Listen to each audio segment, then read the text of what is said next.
En cette froide matinée du 15 mars 1450, les vagues s'écrasent violemment contre les remparts de Cherbourg. Dans la brume matinale émergent les silhouettes menaçantes de la flotte anglaise. À bord, Thomas Kyriel contemple la côte normande avec une détermination farouche. Ce vétéran de 54 ans a vécu les heures de gloire de l'armée anglaise sous Henri V.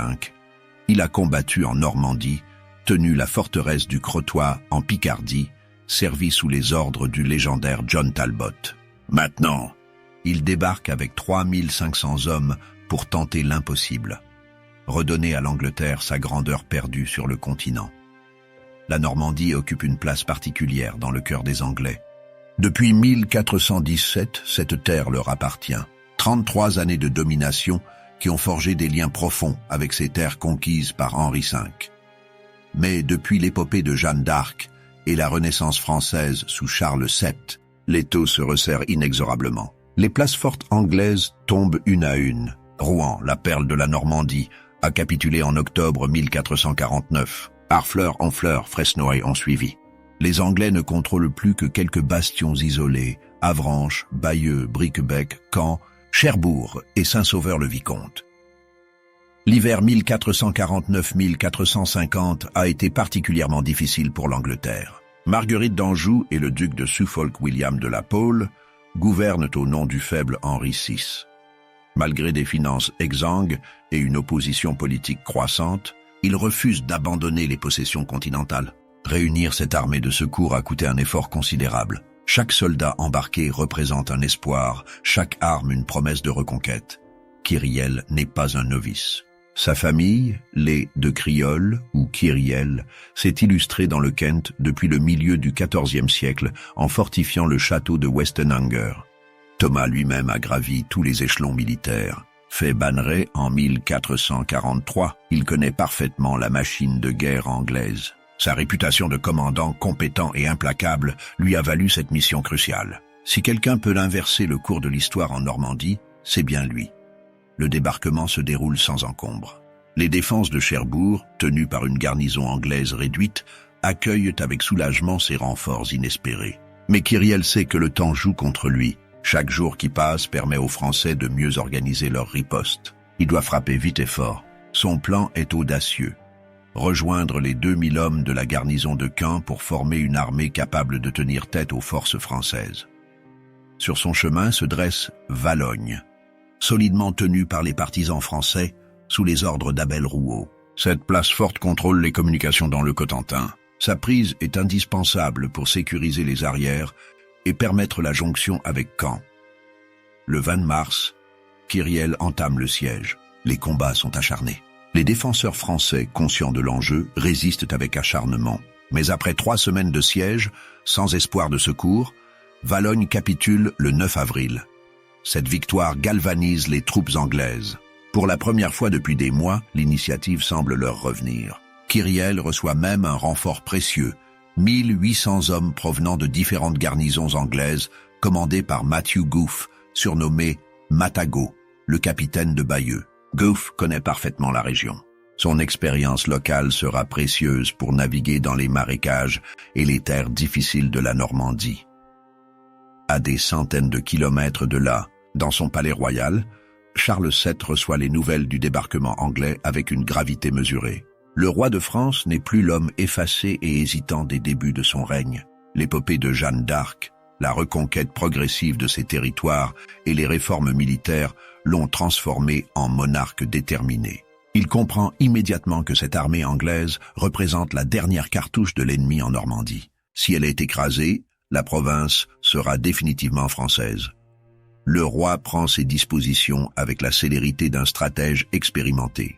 Il confie le commandement de l'armée de riposte à Jean II de Bourbon, comte de Clermont, un jeune noble de 24 ans. Ce choix peut surprendre, mais Charles VII mise sur l'énergie et l'ambition de la jeunesse. Clermont brûle de se distinguer sur le champ de bataille. Cette première grande responsabilité militaire représente pour lui l'occasion de prouver sa valeur. Le roi lui adjoint des conseillers expérimentés et surtout, il promet l'appui du redoutable Arthur de Richemont, Arthur III de Bretagne.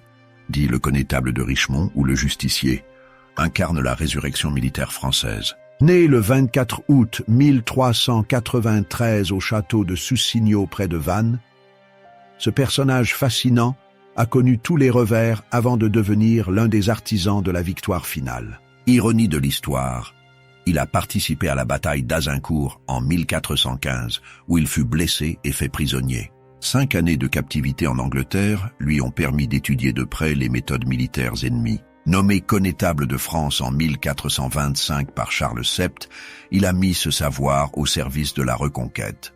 Richemont n'est pas seulement un stratège. C'est un réformateur qui a contribué à moderniser l'armée française. Il comprend l'importance de l'artillerie naissante et n'hésite pas à recruter des spécialistes étrangers pour perfectionner cette arme nouvelle. Sa collaboration avec les frères Bureau, maîtres artilleurs, transforme progressivement la physionomie des batailles. Les canons ne servent plus seulement au siège, ils deviennent des armes de campagne redoutables. L'armée que rassemble Clermont à 40 ans compte environ 3000 hommes. Elle comprend des compagnies d'ordonnance, ces unités professionnelles créées par Charles VII pour disposer d'une force permanente et disciplinée. Fini le temps des levées féodales désorganisées qui firent le malheur français à Crécy, Poitiers et Azincourt. Ces soldats sont entraînés, équipés uniformément et commandés par des officiers compétents. Mais surtout, l'armée française dispose d'un atout révolutionnaire, 2 coulevrines. Ces canons à fût long représentent l'avenir de la guerre. Développées pour remplacer les lourdes bombardes de siège, les coulevrines offrent une mobilité jusqu'alors inconnue. Pesant environ 90 kg, elles peuvent être déplacées sur le champ de bataille et pointées avec précision sur l'ennemi. Leur portée utile d'une centaine de mètres permet d'engager l'adversaire à distance respectable. Sous la direction de Louis Giribaud, un spécialiste génois recruté par les Français, ces armes vont révéler leur potentiel destructeur. Le 12 avril 1450, 2 armées convergent vers le même objectif sans le savoir. Kyriel, après sa victoire à Valognes, progresse prudemment vers l'est. Son but reste la jonction avec la garnison de Caen. Mais il doit d'abord sécuriser Bayeux. Cette ville stratégique commande les routes de la région et sa prise faciliterait considérablement ses mouvements futurs. Le commandant anglais ignore que Clermont a rassemblé ses forces à 40 ans et se lance à sa poursuite. Entre les 2 armées s'étendent les paysages tourmentés de la Normandie. Marécages de la baie du Grand V, bocages entremêlés de haies vives, villages fortifiés où chaque maison peut devenir un bastion. Kyriel connaît les difficultés du terrain. Plutôt que de prendre la route directe vers Saint-Lô, qui l'exposerait à une embuscade, il choisit un itinéraire plus audacieux mais plus sûr. Guidé par Gouff, qui maîtrise parfaitement la géographie locale, il décide de traverser les marécages de la baie du Grand V. Cette manœuvre témoigne de l'expérience militaire de Kyriel. En évitant les routes principales, il complique la tâche de reconnaissance des Français. Mais cette prudence a un prix. Elle ralentit sa progression et donne à l'ennemi le temps de s'organiser. Le 14 avril dans l'après-midi, l'armée anglaise atteint enfin le village de Formigny. Cette commune de l'arrondissement de Bayeux, située sur la grande route de cette ville à Isigny, semble un endroit paisible pour établir une étape. Kyriel ordonne à ses hommes de fortifier le village et de se préparer à une nuit de repos. De son côté, Clermont apprend dans la journée du 14 avril le passage des Anglais près de Formigny. Le jeune comte fait preuve d'une sagesse qui surprend ses conseillers. Au lieu de se précipiter dans une attaque nocturne hasardeuse, il préfère temporiser. Cette décision révèle une maturité stratégique remarquable pour un commandant de 24 ans.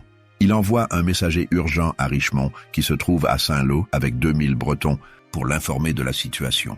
Richemont reçoit le message dans la soirée, mais une erreur d'interprétation manque de compromettre l'opération. Le connétable suppose que Kyriel se dirige vers Saint-Lô et organise sa marche en conséquence. Ce n'est qu'au matin du 15 avril qu'il comprend son erreur et réoriente ses forces vers Formigny. Cette péripétie illustre les difficultés de coordination entre armées séparées, à une époque où les communications dépendent entièrement de messagers à cheval.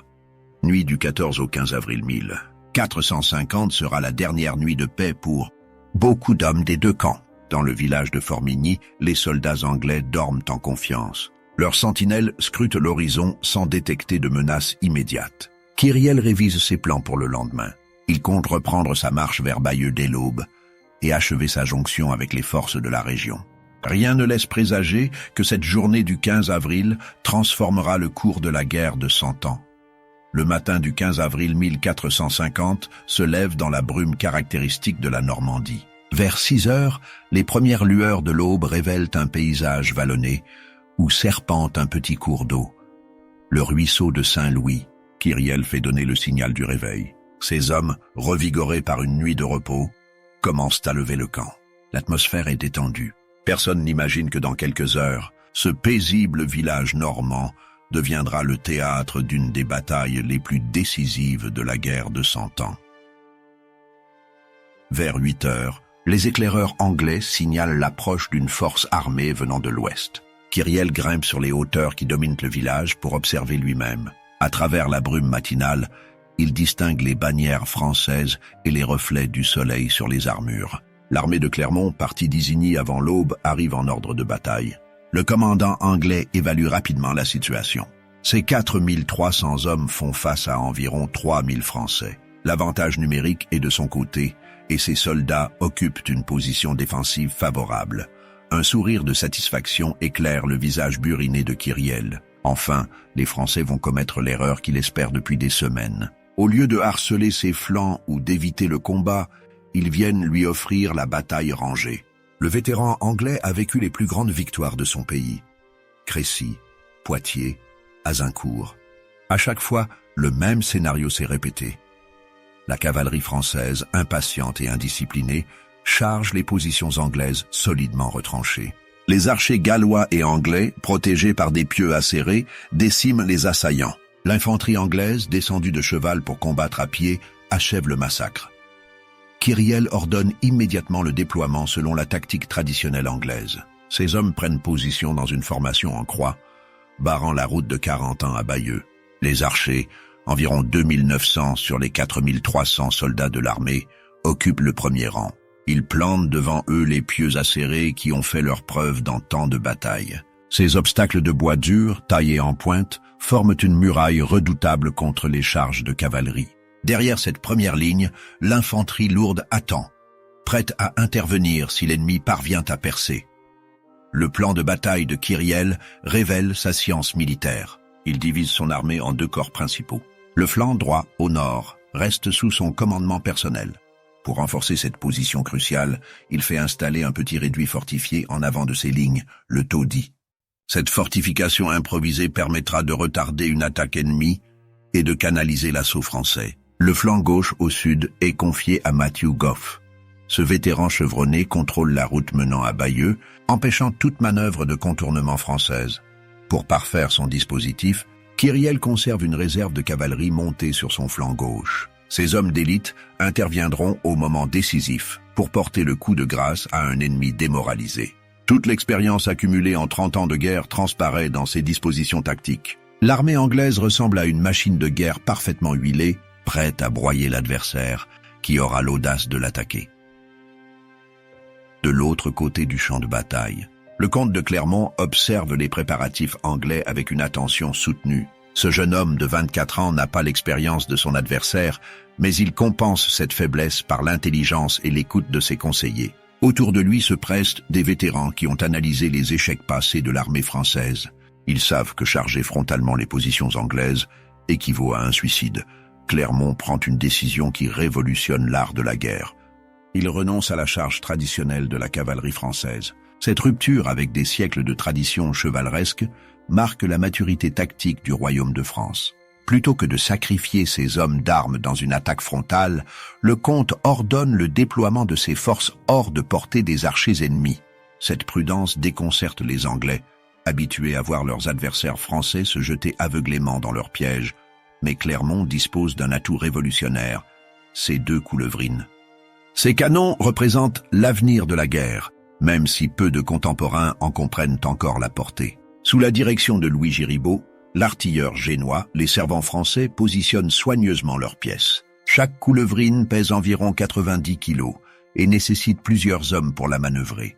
Mais une fois en position, elle peut projeter ses boulets de fer à plus de 100 mètres avec une précision surprenante pour l'époque.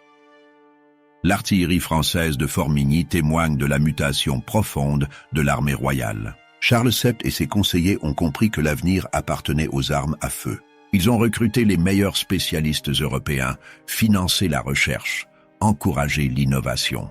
Les frères Bureau, maîtres artilleurs du royaume, perfectionnent sans cesse leur technique. Giraud de sa main, autre expert en la matière, partage son savoir avec ses collègues. Cette politique volontariste commence à porter ses fruits. Vers midi, Clermont donne l'ordre d'ouvrir le feu. Les deux Coulevrines entrent en action pour la première fois sur un champ de bataille français. Le spectacle est saisissant. Dans un grondement de tonnerre, les canons crachent leurs projectiles vers les lignes anglaises. Les boulets de fer, gros comme le poing, sifflent au-dessus du champ de bataille avant de s'abattre sur les rangs ennemis. L'effet psychologique est considérable. Beaucoup de soldats n'ont jamais entendu ce bruit épouvantable, ni vu ces projectiles mortels. Mais l'efficacité tactique dépasse encore l'impact psychologique. Chaque coup porte à raison d'un tir toutes les 8 minutes. Cette cadence, remarquable pour l'époque, maintient une pression constante sur les positions anglaises. Les archers, habitués à dominer le champ de bataille, découvrent avec stupeur qu'ils peuvent être atteints sans pouvoir riposter. Leurs arcs, même les plus puissants, n'ont pas la portée des Coulevrines françaises. Pour la première fois de leur carrière, ils subissent un bombardement sans pouvoir répondre. L'artillerie française vise particulièrement les concentrations d'archers. Géribaud et ses servants ajustent soigneusement leurs tirs pour maximiser les dégâts. Chaque boulet qui tombe dans les rangs serrés fait plusieurs victimes. Les projectiles de fer écrasent les armures, brisent les os, sèment la terreur. Les formations anglaises, si parfaites au début de la bataille, commencent à se désorganiser sous cette pluie de métal. Kyriel assiste avec une colère grandissante au pilonnage de ses positions. Ce vétéran de 54 ans n'a jamais connu pareille situation. Toute sa science militaire repose sur la supériorité de l'archerie anglaise et la discipline de son infanterie. Voilà que l'ennemi le bombarde impunément avec des armes qu'il ne possède pas. Cette révolution tactique remet en question tout ce en quoi il croit depuis le début de sa carrière. Mais Kyriel n'est pas homme à se laisser démoraliser. Après une heure de bombardement, il comprend que l'inaction condamne son armée. Chaque minute qui passe voit ses effectifs diminuer sans qu'il puisse infliger de pertes à l'ennemi. Il doit reprendre l'initiative, quitte à abandonner ses positions défensives si favorables. Le commandant anglais ordonne donc une sortie massive pour s'emparer de l'artillerie française. Cette décision témoigne du courage et de la détermination de Kyriel, mais aussi de son désarroi face à une situation inédite. En quittant ses retranchements pour attaquer, il renonce à tous les avantages tactiques qui ont fait la force de l'armée anglaise pendant un siècle. Il joue désormais le tout pour le tout dans une bataille à l'européenne où la valeur individuelle des combattants primera sur la supériorité tactique. Matthew Goffe reçoit l'ordre de mener l'assaut avec 600 de ses meilleurs archers. Ces hommes d'élite abandonnent leurs arcs pour saisir haches, épées et masses d'armes. Leur mission est claire, neutraliser les Coulevrines françaises coûte que coûte. L'enjeu dépasse la simple tactique. Si l'artillerie ennemie continue son œuvre destructrice, l'armée anglaise sera anéantie sans avoir pu livrer bataille. La charge de Goffe déferle sur les positions françaises avec la fureur du désespoir. Les archers anglais, transformés en fantassins d'assaut, se ruent vers les canons français en poussant des cris de guerre terrifiants. Leurs visages peints de couleurs vives, leurs armes brandies, ils offrent un spectacle saisissant. Cette attaque improvisée surprend les servants français occupés à recharger leurs pièces. Le combat qui s'engage autour des Coulevrines atteint une violence inouïe. Les Anglais, conscients de jouer leur survie, se battent avec l'énergie du désespoir. Les Français, déterminés à protéger leurs armes révolutionnaires, ripostent avec acharnement. Les épées s'entrechoquent, les haches fendent les armures, le sang coule sur l'herbe normande. Dans cette mêlée confuse, les qualités individuelles des combattants priment sur la stratégie. Pierre de Brézé, l'un des plus brillants capitaines français, voit immédiatement le danger. Si les Anglais s'emparent des Coulevrines, l'avantage tactique français s'évaporera. Pire, les canons retournés contre leurs anciens servants pourraient décider de l'issue de la bataille. Brézé rassemble rapidement ses hommes d'armes et contre-attaque pour dégager l'artillerie. L'intervention de Brézé transforme l'engagement local en bataille générale. Les Français, galvanisés par l'exemple de leur chef, se jettent dans la mêlée avec une ardeur renouvelée. Clermont, voyant l'occasion de distinguer sa première campagne, lance lui aussi ses réserves dans le combat. Bientôt, L'ensemble des deux armées se trouve engagé dans un corps à corps gigantesque qui s'étend sur tout le front. La bataille de Formigny entre dans sa phase décisive. Pendant près de 3 heures, Français et Anglais s'affrontent sans qu'aucun camp ne prenne l'avantage définitif. Les Coulevrines changent plusieurs fois de main. Reprises par Brézé, elles sont à nouveau menacées par une nouvelle charge anglaise. Recapturées par Gouffes, elles sont libérées par une contre-attaque française. Cette lutte acharnée autour des canons symbolise l'enjeu de toute la bataille. Kyriel fait preuve d'un sang-froid remarquable dans cette confusion générale. Malgré la violence des combats, il conserve une partie de ses forces en réserve. Cette prudence témoigne de son expérience militaire, mais elle constitue aussi une erreur tactique. En gardant des troupes inactives alors que ses hommes se battent à 1 contre 1, il renonce à exploiter un éventuel avantage local. Cette retenue de Kyriel s'explique par son attente d'un autre ennemi. Les services de renseignement anglais ont signalé l'approche possible de Richemont et de ses Bretons. Le commandant anglais redoute de voir surgir cette force fraîche au moment où ses propres troupes seraient épuisées par les combats. Sa stratégie vise donc à économiser ses réserves pour parer cette menace potentielle. Mais cette prudence excessive manque de lui coûter la victoire. Vers 15 heures, la bataille semble tourner en faveur des Anglais. Leurs charges répétées ont fini par désorganiser les lignes françaises. Clermont et ses hommes résistent avec acharnement, mais leurs forces s'amenuisent. Le jeune comte commence à s'inquiéter sérieusement. Où est donc Richemont?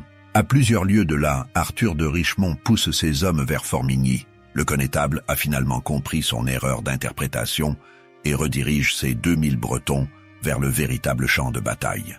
Mais la distance à parcourir est considérable et ses cavaliers peinent sur les chemins détrempés de Normandie. Richemont ronge son frein. Il sait que chaque minute perdue peut être fatale à Clermont. Vers 15h30, un bruit sourd parvient aux oreilles du connétable. Le grondement régulier des coulevrines françaises lui indique qu'une bataille se déroule effectivement près de Formigny. Cette information sonore le guide plus sûrement que tous les rapports d'éclaireurs. Richemont éperonne sa monture et exhorte ses hommes à accélérer l'allure.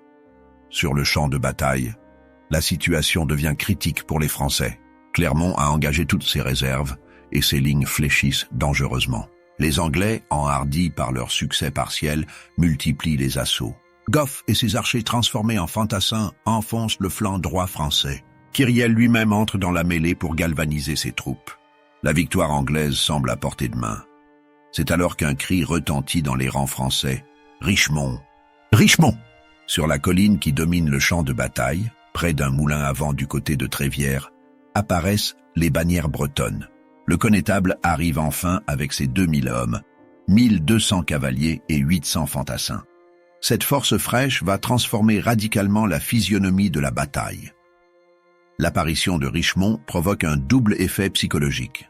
Du côté français, c'est l'explosion de joie. Les soldats de Clermont, épuisés par 3 heures de combat acharnés, retrouvent soudain toute leur énergie. Ils savent que le connétable n'a jamais perdu une bataille. Sa seule présence vaut tous les renforts. Du côté anglais, c'est la consternation. Kyriel comprend immédiatement que sa situation vient de basculer. Ses 4300 hommes, diminués par les pertes du combat, vont devoir affronter 5000 ennemis. Richemont ne perd pas de temps en reconnaissance. Son expérience militaire lui permet d'évaluer instantanément la situation. Il comprend que Clermont est en difficulté et que seule une intervention immédiate peut sauver l'armée française. Le connétable lance donc ses 1200 cavaliers bretons dans une charge massive qui va décider du sort de la bataille. La cavalerie bretonne déferle sur le flanc anglais avec une puissance irrésistible. Ces hommes d'armes de Bretagne comptent parmi les meilleurs soldats d'Europe. Leurs charges coordonnées tranchent avec les assauts dispersés qui ont caractérisé la bataille jusqu'alors. En quelques minutes, ils enfoncent les lignes anglaises et sèment la panique dans les rangs ennemis. L'arrivée de Richemont révèle aussi la supériorité française en matière de coordination militaire. Contrairement aux Anglais qui combattent de manière isolée, les Français ont réussi à faire converger 2 armées distinctes vers le même objectif. Cette prouesse logistique témoigne des progrès de l'organisation militaire française sous Charles VII Matthew Goff, qui commandait l'aile gauche anglaise, voit ses hommes culbutés par la charge bretonne. Ces archers, déjà éprouvés par 3 heures de combat au corps à corps, ne peuvent résister à cette avalanche de cavaliers. Gough lui-même doit ordonner la retraite pour éviter l'anéantissement complet de son corps d'armée. Kyriel assiste impuissant à l'effondrement de son plan de bataille. Ses réserves, conservées si soigneusement, ne peuvent plus inverser le cours des événements. En quelques minutes, son armée passe de la victoire probable à la déroute certaine. Le vétéran anglais tente bien une dernière contre-attaque avec ses hommes d'élite, mais il est trop tard. La dynamique de la bataille a basculé définitivement en faveur des Français. L'effondrement de la ligne anglaise déclenche une poursuite impitoyable. Les soldats français et bretons, galvanisés par leur victoire, se lancent à la poursuite des fuyards. Cette phase de la bataille révèle toute la brutalité de la guerre médiévale. Les lois chevaleresques cèdent devant la soif de vengeance et l'appât du butin. Pierre de Brézé mène l'assaut final contre le taudis, le réduit fortifié anglais. Cette position, qui avait résisté à tous les assauts français, tombe en quelques minutes sous la poussée irrésistible des vainqueurs. Les défenseurs anglais, pris entre plusieurs feux, n'ont d'autre choix que la reddition ou la mort. La débandade anglaise transforme le village de Formigny en piège mortel. Les fuyards se bousculent dans les ruelles étroites, s'entremêlent dans les jardins, s'entassent contre les murs des maisons. Cette confusion facilite le massacre. Les soldats français poursuivent leurs ennemis jusque dans les moindres recoins, ne faisant grâce à personne. Les archers gallois subissent un sort particulièrement cruel. Ces hommes, haïs depuis des décennies pour les ravages causés par leurs flèches, deviennent les victimes expiatoires de la colère française. Craignant de se voir amputés de leur index droit selon une tradition barbare, ils préfèrent mourir les armes à la main plutôt que de se rendre. Certains chroniqueurs rapportent que 500 archers gallois, acculés dans un verger, demandèrent à se rendre, mais furent massacrés jusqu'au dernier par des paysans normands vengeurs. Thomas Kyriel, le fier commandant anglais, voit son monde s'écrouler. Cet homme qui avait rêvé de reconquérir la Normandie se retrouve cerné avec quelques fidèles dans les décombres de son armée. Malgré sa bravoure personnelle, il ne peut échapper à l'étau qui se resserre autour de lui. Vers 16 heures, épuisé et blessé, le vétéran anglais dépose les armes.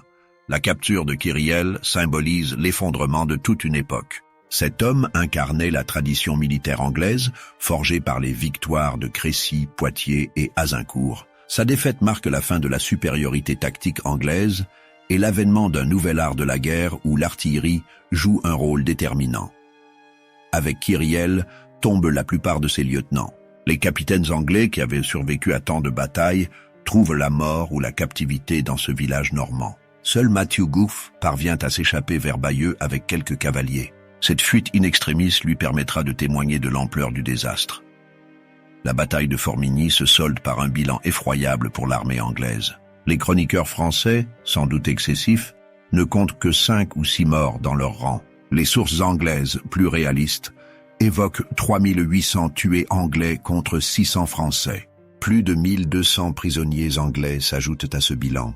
En quelques heures, la dernière armée anglaise en Normandie a été anéantie. La bataille de Formigny marque une rupture dans l'histoire militaire européenne. Pour la première fois, l'artillerie de campagne joue un rôle déterminant dans une bataille rangée. Les coulevrines françaises ont prouvé leur efficacité contre la tactique anglaise traditionnelle. Cette révolution technologique annonce la fin de la suprématie des archers et l'avènement d'une nouvelle ère militaire. L'impact psychologique de cette victoire dépasse encore ses conséquences tactiques. Depuis un siècle, l'armée française enchaînait les défaites face aux Anglais. Crécy, Poitiers, Azincourt avaient forgé un complexe d'infériorité profond. Formigny brise ce cercle vicieux et redonne confiance aux soldats français. Désormais, ils savent qu'ils peuvent vaincre leurs ennemis héréditaires. Charles VII comprend immédiatement la portée de cette victoire. Le soir même, il écrit aux Parisiens pour leur annoncer la nouvelle. Sa lettre, datée d'Alençon le 18 avril, transpire la satisfaction du monarque. Après tant d'années d'échecs et d'humiliations, la France reprend enfin l'initiative militaire. Le roi ordonne des Te Deum dans toutes les églises du royaume pour célébrer cette victoire providentielle. La défaite de Formigny déclenche un effondrement en chaîne des positions anglaises en Normandie. Privées de toute possibilité de secours, les garnisons ennemies perdent rapidement le moral. Les populations locales, qui avaient accepté la domination anglaise par nécessité, se retournent contre leurs anciens maîtres. Dès le 23 avril, le comte de Clermont et le connétable de Richemont s'emparent de Vire. La ville, privée de sa garnison partie renforcée Kyriel, ne peut opposer qu'une résistance symbolique. Cette première conquête ouvre la voie vers l'intérieur de la Normandie. Le 12 mai, Avranches tombe à son tour. Le 16 mai, c'est au tour de Bayeux, la ville que Kyriel espérait atteindre. Caen, l'ancienne capitale de Guillaume le Conquérant, résiste jusqu'au 25 juin. Cette place forte puissamment fortifiée aurait pu tenir des mois en temps normal. Mais la défaite de Formigny a brisé le moral de ses défenseurs. Face à l'inutilité de leur sacrifice, ils préfèrent négocier une reddition honorable plutôt que de subir un assaut sanglant. L'été 1450 voit la libération totale de la Normandie. Cherbourg, la dernière place anglaise, capitule le 12 août. 33 années de domination étrangère s'achèvent dans l'indifférence générale. Les Anglais rembarquent vers leur île avec leurs dernières possessions et leurs ultimes espoirs. La Normandie redevient française pour toujours. Pour l'Angleterre, la perte de la Normandie représente un traumatisme considérable. Cette province n'était pas seulement une possession lointaine, mais le berceau de la dynastie régnante. Guillaume le Conquérant était parti de ses terres pour conquérir l'Angleterre en 1066. Perdre la Normandie, c'est couper le cordon ombilical qui reliait la monarchie anglaise à ses origines continentales. Henri VI, le faible roi d'Angleterre, accuse le coup avec difficulté. Son royaume traverse déjà une crise politique majeure qui débouchera bientôt sur la guerre des Deux Roses. La défaite de Formigny et la perte de la Normandie nourrissent le mécontentement de la noblesse anglaise contre un gouvernement jugé incapable. Le duc de Suffolk, principal artisan de l'expédition Kyriel, devient le bouc émissaire de cette débâcle.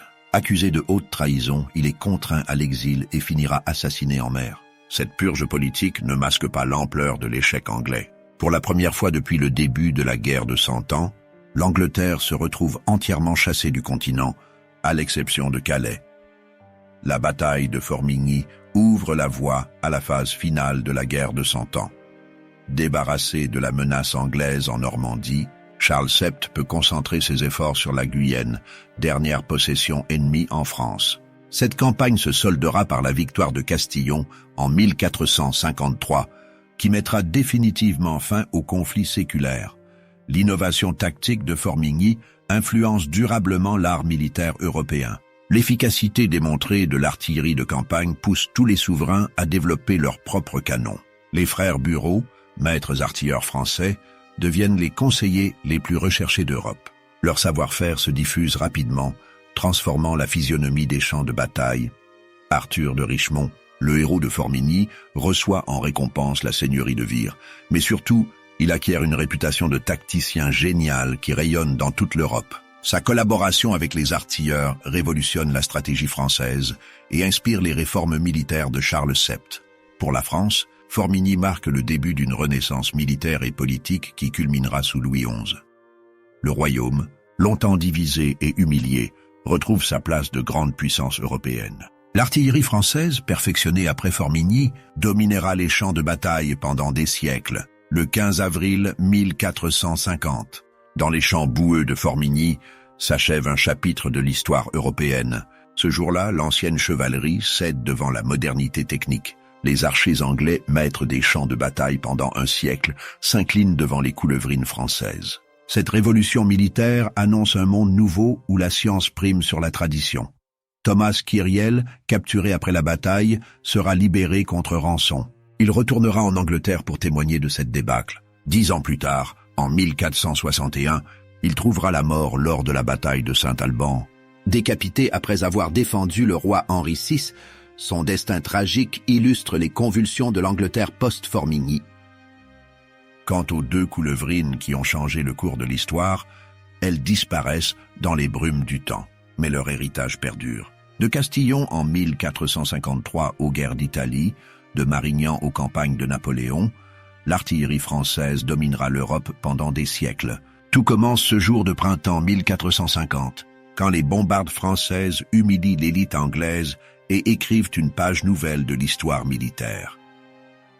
La bataille de Formigny n'est pas seulement une victoire tactique, c'est le symbole d'une France qui renaît de ses cendres, d'un royaume qui reprend confiance en son destin. Dans ce village normand, Charles VII et ses généraux, ont posé les fondations de la puissance française moderne. L'onde de choc de cette victoire se propage bien au-delà du champ de bataille, transformant l'équilibre géopolitique européen pour les siècles à venir.